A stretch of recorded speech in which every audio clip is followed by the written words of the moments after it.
एक पति पत्नी हैं, उनकी बिल्कुल भी नहीं बनती कई वर्षों से, और माता पिता भी चाहते हैं कि भाई बिल्कुल अलग हो जाएं। बोले बस सामाजिक मर्यादा के कारण कोलू के बैल की तरह पड़ रहे हैं।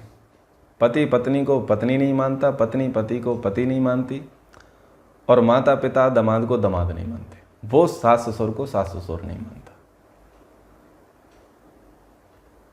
और बच्चे की परवरिश पर कोई फोकस नहीं है।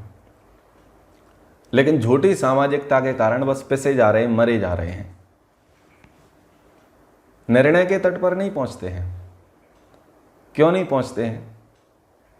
मन बुद्धि पर अंकुश नहीं है, आत्मा के अनुकूल नहीं हो रहा है। मन बुद्धि के अनुकूल हो और बुद्धि आत्मा के अनुकूल हो तो निर्णय ले पाएंगे। लेकिन थोड़े से लेकिन किंतु परंतु के कारण से क्या हो रहा है, वो नारकीय स्थितियों से उभर नहीं पा रहे हैं। कई लोग हैं वो ड्रग्स से पीड़ित हैं, अफीम का, सिलोचन का नशा करते हैं, शराब का नशा करते हैं। पत्नी को बोल करके जाते हैं कि नहीं हम व्यापार करेंगे, काम धंधा करेंगे, सब कुछ करेंगे, लेकिन दूसरों से मांग लेते हैं, अपने सगे संबंधियों से मांग लेते हैं, और कई लोगों से उधार लेकर के बैठ जाते हैं, पर्याप्त कर्जा करके बैठ जाते हैं।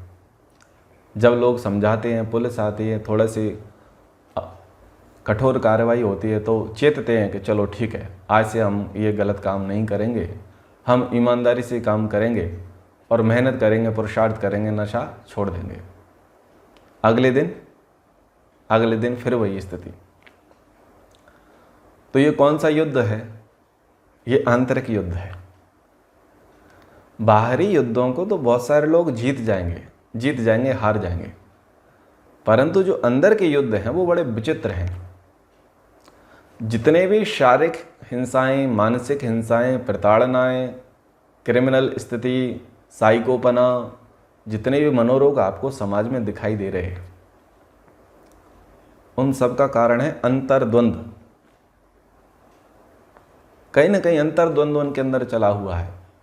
मन उत्तम संकल्प वाला नहीं है, बुद्धि उत्तम निर्णय वाली नहीं है, आत्मा उत्तम संस्कारी नहीं है। शिक्षा, संगति और संस्कारों का वो अवलंबन ज़्यादा लेते नहीं हैं। अच्छी शिक्षा लेवें, अच्छी संगति लेवें, अच्छे संस्कारों का प्रयास करें तो बहुत कुछ सुधर सकता है, पर वो अपनी उस प्रवृत्ति को छोड़ना नहीं चाहते। तो अंतर्द्वंद उनके भीतर चला रहता है। तो युधिष्ठिर को कृष्ण जी कह रहे हैं कि भाई ये अंतर्द्वंद को खत्म करो। बाहर के शत्रुओं को आपने मार दिया, उन पर विजयश्री आपने प्राप्त कर ली है, लेकिन जो अंदर के काम, क्रोध, लोभ, मोह, ईर्ष्या, द्वेष, आलस्य, निंदा, चुगली, अहंकार आदि आदि जो दोष हैं, जो शत्रु हैं, इन शत्रुओं पर विजय कब प्राप्त करोगे? क्योंकि जब तक इन पर विजय प्राप्त नहीं होगी तब तक आपकी सर्वांश में विजय नहीं होगी।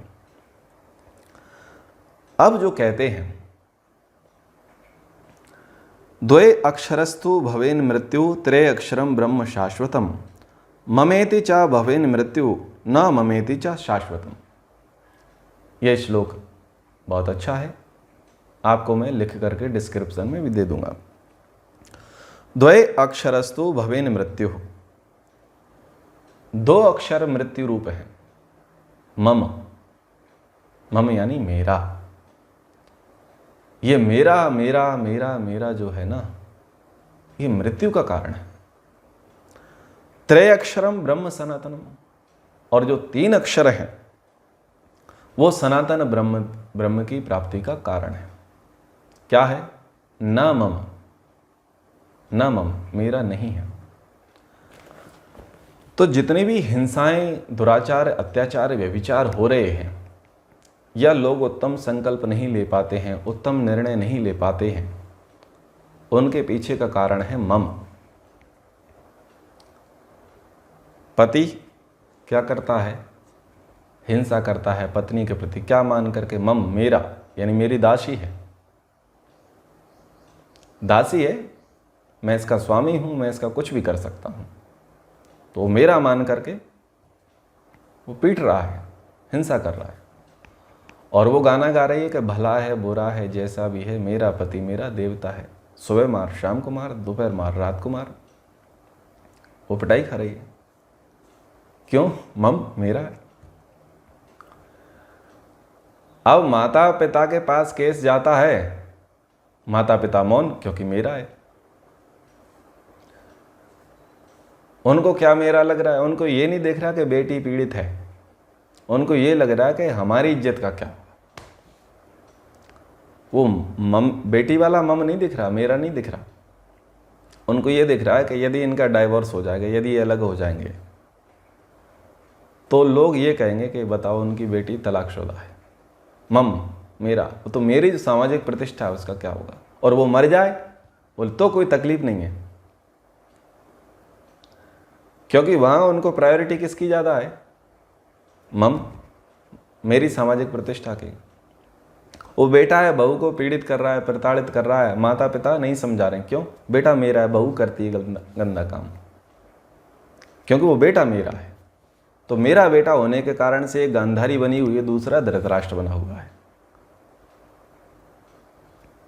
ठीक है, वो बच्चे को समझाना नहीं चाहते। ऐसे बहुत सारे क्षेत्रों में, क्योंकि झगड़ों के ही मैंने आपको एग्जाम्पल दिए, इसलिए मैं बता रहा हूँ। झगड़ों के एग्जाम्पल हमने कक्षा में आरंभ किए, तो ऐसे मम देखो। तो ये जो ममत्व है, ये जो मेरापन है, ये मृत्यु का कारण है, बंधन का कारण है। कई लोग पीड़ित रहते हैं, दुखी रहते हैं, गृहस्थी में उनकी अच्छे से सेवा नहीं होती। कठोर शब्दों में कहूँ तो बैल और कुत्तों के सदृश माता पिता की हालत होती है। लेकिन वो माता पिता बुढ़ापे में घर छोड़ना नहीं चाहते। क्यों? मम मेरा बेटा है, मेरी बहू है, मेरे नाती पोती हैं, वो पड़ोसी की थोड़ी है, मेरे हैं, कोई बात नहीं। तो ममत्व के कारण से वो बुढ़ापे में जो सम्मान होना चाहिए, सम्मान की जगह पर जो अपमान मिल रहा है, उस अपमान को भी वो अमृत तुल्य मान करके पिए जा रहे हैं, मरे जा रहे हैं, सहे जा रहे हैं। और वस्तुतः देखा जाए तो कुत्तों से बुरी स्थिति है उनकी, कुत्तों से बुरी स्थिति है। आजकल लोग कुत्तों को तो बहुत अच्छे से बच्चों के सदृश रखते हैं, पर माता पिता की कई स्थानों पर बहुत बुरी स्थिति है। लेकिन माता पिता खूंटा गाड़ करके बैठे रहते, कहते हैं कोई बात नहीं, हम कुछ नहीं कहेंगे, घर के एक कोने में जगह दे देना। कौन कह रहे हैं? जिन्होंने पूरा घर बनाया वो अपने बच्चों से कह रहे हैं कि घर के एक कोने में पड़े रहेंगे, जो रूखा सूखा दोगे वो खाते रहेंगे। क्यों? बोले मूल से ब्याज प्यारा, मूल से ब्याज प्यारा, बेटा बहू से नाती पोते प्यारे। तो ममत्व के कारण वो वहाँ छोड़ नहीं रहे हैं। अब बताओ, वो ममत्व के कारण वो नहीं छोड़ पा रहे हैं, तो क्या इनकी मुक्ति संभव है? क्या इनको सुख मिलेगा? नहीं मिलेगा। कई लोगों को ऐसा देखा है जिनके जीवन का कोई उद्देश्य नहीं है, बस जिए जा रहे हैं। 1 रुपए का भी वो समाज को सहयोग नहीं दे रहे, कोई सहयोग नहीं है, फिजिकल, मेंटल, फाइनेंशियल, कोई सहयोग नहीं है। जिए जा रहे हैं और उनके आगे पीछे भी कोई नहीं है, लेकिन शरीर छोड़ना नहीं चाहते। अवस्था पर्याप्त हो चुकी है, लेकिन शरीर छोड़ना नहीं चाहते। मम मेरा, वो उतने पर भी उसका ममत्व बना हुआ है। तो जहां जहां ममत्व रहेगा, मोह रहेगा, मेरापन रहेगा, आप वहां से छूट नहीं पाओगे। और छूटने की सर्वोत्तम औषधि, सर्वोत्तम सूत्र है ना मम मेरा नहीं है। बस इतनी सी बात है। जब मान लेंगे कि मेरा नहीं है तो सारी चीजें ठीक हो जाएंगी। लेकिन जब मान लेते हो कि मेरा है तो चीजें बिगड़ जाती हैं। कर्तव्य बोध खत्म हो जाता है मेरेपन में, और ना मम में कर्तव्य बोध सदा रहता है।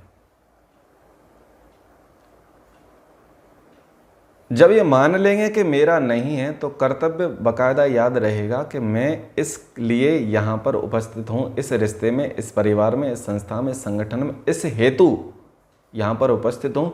मेरी ये ड्यूटी है, उस ड्यूटी को मुझे निष्ठापूर्वक निभाना है, दैट्स इट।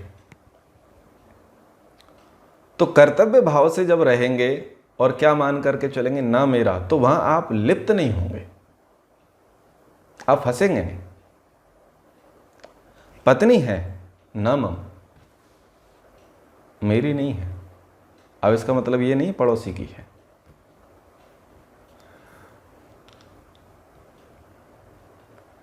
अर्थ ये नहीं लगाना है, मतलब मैंने इसको पैदा नहीं किया है, ये मेरे शरीर से बनी नहीं है। पत्नी मुझे दी गई है, मुझे पति पद पर नियुक्त किया गया है, मेरी योग्यता के आधार पर मुझे पत्नी मिली है। तो पत्नी के प्रति मैं अपने कर्तव्य कर्म का पालन करूं। जब तक ये है, जब तक ये है, तब तक मैं अपने धर्म का पालन करूंगा, क्योंकि ना तो ये शाश्वत है जिसको पत्नी कहा जा रहा है, और ना ये शाश्वत है जिसे पति कहा जा रहा है। दोनों ही शाश्वत नहीं है, आज हैं कल नहीं है, क्योंकि इनके संयोग हुए हैं, और जिस जिसका संयोग हुआ है उसका वियोग निश्चित है। तो वहां कर्तव्य भाव होगा कि ना मम, ये मेरा नहीं है, लेकिन मेरा दायित्व है। तो मैं जब तक ये पत्नी मेरे साथ है, मैं तब तक पति धर्म निभाऊंगा। पति के लिए, ये पति मेरे नहीं है, पड़ोसन के नहीं है, मेरे ही हैं। पर यहाँ भी बात यह है कि मैंने इनको उत्पन्न नहीं किया है, ये मेरे से नहीं बने हैं, मेरे अंग का हिस्सा नहीं है। शास्त्रीय सामाजिक दृष्टिकोण से अर्धांगिनी कह दिया, वो अलग प्रसंग में कहा है कि अर्धांगिनी आधा अंग है। प्रेम के कारण, समर्पण के कारण, सहयोग के कारण वहां उनको आधा ही कहा गया है, और आधा आधा मिलाकर के एक उनको माना गया है। वो एक उत्तम कल्पना है, उसका एक अपना महत्व है, उसका एक अपना अस्तित्व है, उसकी महत्ता को यहां नकारा नहीं जा रहा। लेकिन यहां केवल धर्म बताया जा रहा है कि ना मम, मेरा नहीं है, यानी हम उतना राग ना रखें कि जीना मरना तेरे संग। हम अपने कर्तव्य कर्म को निभाएं, क्योंकि जब जीना मरना तेरे संग होगा तो कर्तव्य बोध नहीं होगा, फिर मोह आएगा, ममता आएगी, राग आएगा, और राग क्या करेगा, मोह क्या करेगा, पक्षपात अवश्य कराएगा। भले बुरे का विवेक मोह नहीं होने देता। जब गृहस्थ में प्रवेश होता है तो यही कहा जाता है कि सबसे पहले मित्रवत व्यवहार हो। पति पत्नी को प्रेमी होने से पूर्व मित्र होना चाहिए। मित्र क्या करता है, सहयोग करता है, समर्पण करता है, अभद्र और गलत मार्ग से उनको हटाता है और भद्र मार्ग पर चलाता है। ये मित्र का कर्म होता है। जिसकी पत्नी मित्र है वो पति कभी गलत मार्ग में नहीं जा सकता। जिसका पति मित्र है उसकी पत्नी कभी गलत मार्ग में जा ही नहीं सकती, क्योंकि मित्र का धर्म ही ये होता है कि उसे सन्मार्ग पर लेके जाए और गलत मार्ग से उसे छुड़ाएं। ये मित्र धर्म है। मित्र धर्म के बाद फिर प्रेम धर्म है। लेकिन जब ममत्व रख लिया गया, वही मेरा है, तो मित्र धर्म गया भाड़ में। फिर हम गाएं तो संगीत और तुम गाओ तो मुजरा, मीठा मीठा गप, कड़वा कड़वा थू। फिर वहां पक्षपात आरंभ हो जाएगा। एक पूरा निर्दोष दिखाई देगा और पूरा सदोष दिखाई देगा। तो वो समस्याओं का कारण है, दुख का कारण वो है। तो जब कर्तव्य बोध होगा तो क्या होगा कि आप निष्ठापूर्वक अपने कर्तव्य कर्म को निभाओगे जब तक वो है, और जब वो नहीं रहेगा तो आप उससे प्रभावित नहीं होंगे, दुखी नहीं होंगे, विचलित नहीं होंगे। ना मम, मेरा नहीं। बच्चे हैं, हम उनके माता पिता हैं। लेकिन ममत्व रहेगा, मेरा मेरा मेरा, तो मेरे मेरे में बहुत कुछ बिगाड़ ही होगा। सोचेंगे हमने कोख से जन्म दिया, अपने वीर से सिंचन किया और इनका लालन पालन करके बड़ा किया, अपनी प्रतिकृति अपना ही प्रतिरूप हमने बना दिया, तो ममत्व होता है। लेकिन जब ममत्व होता है तो कर्तव्य बोध नहीं होगा, लाड़ना और ताड़ना डिस्टर्ब हो जाएगी, आदर्श व्यक्तित्व निर्माण की परिकल्पना डिस्टर्ब हो जाएगी। कर्तव्य बोध होगा तो वह निसंदेह उज्ज्वल संतान बनेगी। ममत्व के कारण कई माता पिता बच्चों को सेना में नहीं भेजते। ममत्व के कारण वो चाहते हैं खेती करता रहे, अपने ही क्षेत्र में नौकरी धंधा व्यापार करता रहे, क्योंकि अब वो कुछ और ममत्व जोड़ रहे हैं कि मेरी सेवा चलती रहे। ममत्व के कारण उच्च शिक्षा नहीं देते। ममत्व के कारण बाल्यावस्था में उनके हाथों में दर्शन, उपनिषद, वेद, गीता नहीं दी जाती। ममत्व के कारण बच्चों को चोटी जनेऊ नहीं पहनाए जाते। ममत्व के कारण साधु संतों की संगति नहीं दी जाती। ममत्व के कारण ही उनको अध्यात्म की शिक्षा नहीं दी जाती। उनको क्या लगता है वैरागी हो जाएगा, उनको क्या लगता है सन्यासी हो जाएगा। तो उनसे बड़ा शत्रु कोई हो सकता है अपने बच्चे का? सबसे बड़े शत्रु तो वही लोग हैं जो अपने से भयंकर बेड़ियों में बच्चों को बांधना चाहते हैं। उनसे बड़ा शत्रु बैरी बच्चों का कोई नहीं हो सकता, क्योंकि मनुष्य का जन्म ही मुक्ति प्राप्ति के लिए हुआ है, और वो ममत्व क्या कर रहा है, उनकी मुक्ति में सबसे पहले बाधा उत्पन्न करता है। तो माता पिता ने ममत्व दिखाया बच्चों में, बच्चों ने ममत्व दिखाया माता पिता ने, फिर वो ममत्व बढ़ा, फिर वो ममत्व पत्नी में आया, फिर पुत्र पुत्री में आया, फिर नाती पोते में आया। सारा ममत्व का ही खेल रह गया। छोड़ने के भाव कहाँ आए, समर्पण के भाव कहाँ आए, त्याग के भाव कहाँ आए, वैराग्य के भाव कहाँ आए? उस ममत्व के कारण ना तो कोई सन्यासी बन पा रहा है, ना कोई वानप्रस्थी। गुरुकुलों में बच्चे भेजे जा रहे हैं, कौन? आउटडेटेड वर्जन, रद्दड़ घटिया, दोयम दर्जे का जो बच्चा होगा, जो घर में माता पिता की नाक में दम कर चुका होगा, जिससे माता पिता हाथ जोड़ चुके होंगे, उस बच्चे को बोलेंगे इसको अब गुरुकुल भेज दो। अच्छी संस्था में खराब प्रोडक्ट देते हैं, तो खराब प्रोडक्ट अच्छी संस्था का जा करके क्या करेगा?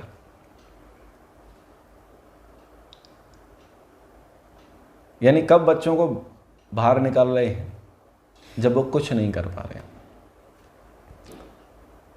जब अच्छी शिक्षा नहीं पढ़ पा रहे हैं, अच्छे व्यापारी नहीं बन पा रहे हैं, आदर्श व्यक्ति नहीं बन पा रहे हैं, और मोटी बुद्धि के हैं, शरीर बढ़ गया है, तो बोलते हैं ठीक है बेटा 10वीं पास हो गया, फिजिकल कर ले और सेना में चला जा। राष्ट्रवाद की भावना बच्चों में नहीं भरी जाती, बच्चों की भी राष्ट्रवाद की भावना नहीं होती, लेकिन ज़्यादातर जो बच्चे चले जा रहे हैं वो इसलिए क्योंकि वो अन्य जॉब के लिए कैपेबल नहीं है, योग्य नहीं है। वो इस प्रकार से सांड जैसे हैं, मोटी बुद्धि के हैं, बोले कुछ नहीं, जाओ पुलिस में चले आओ, सेना में चले आओ, अकल ठिकाने आ जाएगी। कुछ के ऐसा होता है, सबके नहीं कह रहा, होता है। पर तो ये ममत्व बड़ा विचित्र है। तो इस ममत्व के कारण ना तो आदर्श ब्रह्मचारी बन पा रहे हैं, ना आदर्श गृहस्थी बन पा रहे हैं, ना आदर्श वानप्रस्थी बन पा रहे हैं। सन्यासियों की बात क्या कहें, ममत्व के कारण। और ममत्व सबसे ज्यादा पक्षपात लेकर के आता है।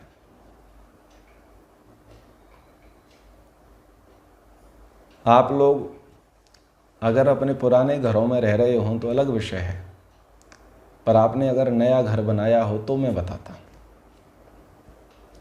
या आप किसी कार्यक्रम विशेष में गए हो तो मैं आपको बताता। उस कार्यक्रम का मांगलिक कर्मकांड कराने के लिए कोई पुरोहित वहां उपस्थित होता है, कोई ब्राह्मण वहां उपस्थित होता है। पूजनीय कौन है? ब्राह्मण को माना जाता है। वो किसी भी मतपंथ संप्रदाय से आता हो, पर उस ब्राह्मण को पूजनीय तो मान रहे हैं, सभी लोग दंडवत तो कर रहे हैं ना, लेकिन वहां ममत्व नहीं होता ब्राह्मण में। एक छोटा सा उदाहरण दे रहा हूं, बिल्कुल सटीक बैठेगा, आर पार भी जाएगा कईयों के सीने के। आप जिसके यहां गए उसको आप लिफाफा लेकर के गए थे ना,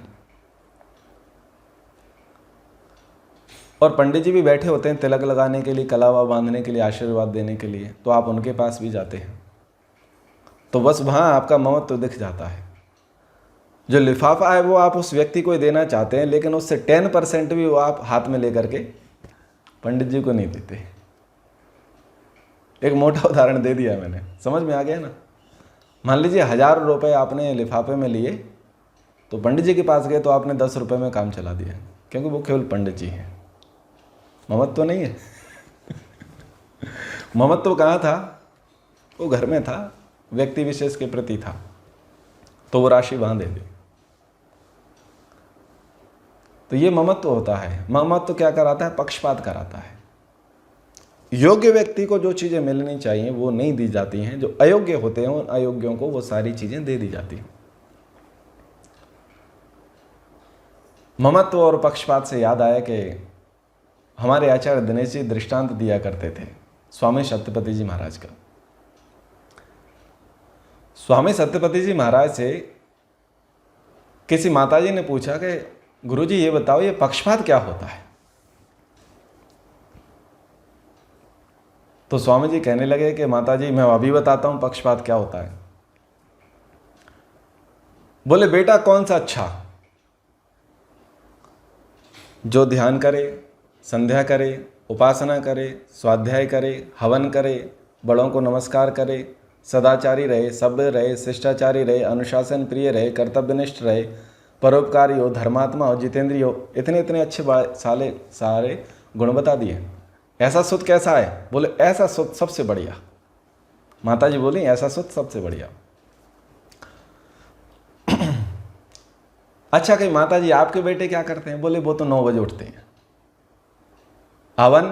बोले कभी कभी संडे को कर लेते हैं। और बाकी सारे गुण? बोले वो तो नहीं है।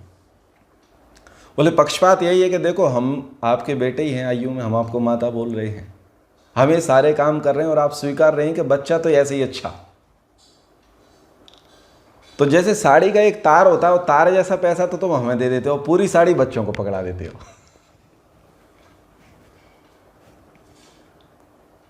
यानी तुमने हमें अपना बच्चा स्वीकार किया, तुमने ये भी माना कि आदर्श बच्चा यही है, लेकिन वो सारी संपत्ति तुम कैसे दे रहे हो? अपने नालायक बच्चे को दे रहे हो। और जो योग्य बच्चा है उसको क्या कर रहे हो? जैसे तारे साड़ी में से एक तार, एक धागा निकाल करके पकड़ा देते हैं, ले बेटा जीता रहे। इसको कहते हैं पक्षपात। तो ये पक्षपात भी क्यों है? ममत्व के कारण। कर्तव्य बोध नहीं है, ना मम, मेरा नहीं है, ये भाव नहीं है। ममत्व के कारण पक्षपात है, और पक्षपात बहुत सारी विसंगतियां लेकर के आता है। तो कृष्ण जी यही कह रहे हैं कि भाई ये जो मम है, ये मेरापन है, ये मृत्यु का कारण है, और ना मम, ये सनातन ब्रह्म की प्राप्ति का कारण है। हम जितना जितना कर्तव्य बोध करते चले जाएंगे, ममत्व को, राग को हटाते चले जाएंगे और अपने धर्म का पालन करते चले जाएंगे, उतनी उतनी हमारी उन्नति प्रगति होती चली जाएगी। और जितना जितना माँ मम मम मेरा मेरा मैं, तो कहते हैं कि मैं कराने वाले तो हिमालय राज का भी गला काट दिया गया था। वो दक्ष प्रजापति का बोलते हैं, किसका बोलते हैं, जो भी है, पुराणों की कथा है, उनके थी भगवानी न्यारा है। खैर, ब्रह्म मृत्यु ततो राजन्न आत्मन्येव व्यवस्थित अदृश्य मानव भूतानि यो धेताम अशंसय। मृत्यु और अमृत दोनों अपने भीतर ही स्थित हैं। ये दोनों अदृश्य रहकर प्राणियों को लड़ाते हैं। किसी को अपना मानना और किसी को अपना ना मानना, यह भाव ही युद्ध का कारण है। हम अपना मानते हैं किसी को और किसी को नहीं मानते। तो यह हमारा दृष्टिकोण क्या करता है? यह दृष्टिकोण युद्ध का कारण बनता है। इस पर भी हम लंबी चर्चा चाहें तो कर सकते हैं, पर समय पर्याप्त से भी अति पर्याप्त हो गया है। दृष्टिकोण कैसा रहता है? मेरी जाति का है तो वहाँ अपनत्व है, और मेरी जाति का नहीं है तो नहीं है, तो बस वहाँ संघर्ष है। अब मणिपुर की हिंसा हुई, मणिपुर की हिंसा हुई, 2-3 स्त्रियों को नग्न करके और उनके साथ अभद्रता की गई, हत्या की गई, जो भी किया गया। बवाल क्यों खड़ा हुआ? बवाल इसलिए खड़ा हुआ कि हिंदुओं ने ईसाई महिलाओं को मारा, लेकिन ईसाइयों ने जिस तरीके से हिंदुओं को मारते आ रहे थे उस पर किसी के कान पर जू तक नहीं रोंगे। अगर हिंदुओं ने प्रतिकार किया तो पूरे देश में आग लगना शुरू हो गई। यानी जितने लोग विरोध करने वाले हैं वो विरोध क्यों कर रहे हैं कि हिंदू हमारा वोट बैंक नहीं है, हिंदुओं से हमें लेना देना नहीं है। अगर हिंदू, ईसाई, मुस्लिम, कम्युनिस्ट, लेफ्टिस्ट इन पर कुछ करते हैं तो हम नंगा नाच शुरू कर देंगे, और वो कुछ भी करें तो सब चलेगा। तो यानी एक को अपना मानना और दूसरे को अपना ना मानना, यही युद्ध का कारण है, यही युद्ध का कारण है। अब कावड़ यात्रा जा रही है उज्जैन में, निकल रही है और कुछ मुल्ले छत पर बैठ करके थूक रहे हैं यात्रा पर। क्यों? वो ये मानते हैं मेरा नहीं है, ये कावड़ यात्रा मेरी नहीं है, ये जो जाने वाले लोग हैं ये मेरे नहीं हैं, काफिर हैं और हम अलग हैं। तो अब वो क्या कर रहे हैं? थूक रहे हैं। बस यही युद्ध का कारण है। शास्त्र क्या कहता है कि भूतेषु भूतेषु विचिन्त्य धीरा प्रेत्यास्मात् लोकाद अमृतम भजन्ति। सब प्राणियों में परमात्मा को मानो, सब प्राणियों में आत्मा के समान देखो और आत्मा के अनुकूल व्यवहार करो। जो व्यवहार आपको स्वयं को पसंद नहीं है वो दूसरे के साथ मत करो। आत्मा की अमरता का उपदेश हमारा शास्त्र दे रहा है, लेकिन वहाँ भी हमने क्या किया? उस उपदेश को हमने सिरे से खारिज कर दिया और ये जात कर्म संस्कार तो हमने बंद कर दिया। ये बोलना ही बंद कर दिया कि तू वेद है, तू ओम है, तू ये है, तू वो है। सबसे पहले देखते हैं तू टोनी राजपूत है, तू मुकेश कुशवाहा है, तू इरफान पठान है, तू फलाना, तू ढिकाना। यानी उसका जो नामकरण है वो इस प्रकार से कर दिया जाता है कि तू किस जाति का, किस वर्ग का है। तो हिंदू पैदा हुआ तो काट पीट करके खतना करके मुसलमान बना दो। तो दृष्टिकोण क्या हो गया कि बस अपना बनाते चले जाओ। भगवान ने तो यूनिक चीज़ बना करके भेजी, सार्वभौमिक बना करके भेजी, लेकिन यहाँ सब लोग अपने अपनी मोहर, अपनी अपनी सील लगाने के लिए लग गए हैं। यानी ये मेरा है और ये मेरा नहीं है। बस यही संघर्ष का कारण है। जितना ही जाति संघर्ष हो रहा है, वर्ग संघर्ष हो रहा है, सांप्रदायिक दंगे हो रहे हैं, उनके मूल में क्या है? बस ये मेरा है और ये मेरा नहीं है। ये संघर्ष का कारण है। तो ममत्व पर हमने आज पर्याप्त चर्चाएं की। आशा करता हूँ आपको इससे बहुत कुछ प्रेरणा मिलेगी। जितना संभव हो सके मम के आगे ना लगाना शुरू करें, ना मम।